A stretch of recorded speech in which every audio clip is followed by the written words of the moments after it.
A thermal camera tracks a drone in the early morning hours. Israeli officials say it's Iranian and give this series of events. The command to shoot comes after it penetrates Israel's airspace, an attack helicopter giving the final blow.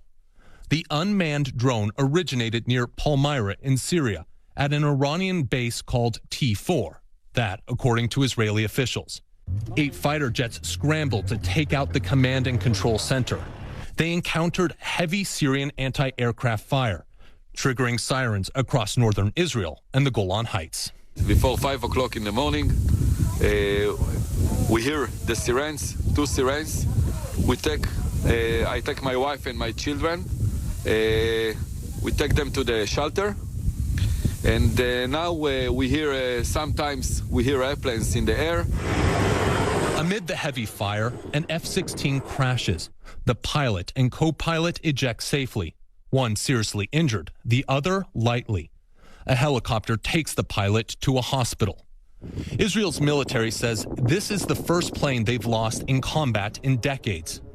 In retaliation, Israel launches another wave of airstrikes, targeting both Syrian and Iranian positions, including anti-aircraft batteries. Israel's prime minister had this message for Iran. Israel holds Iran and its Syrian host responsible for today's aggression. We will continue to do whatever is necessary to protect our sovereignty and our security.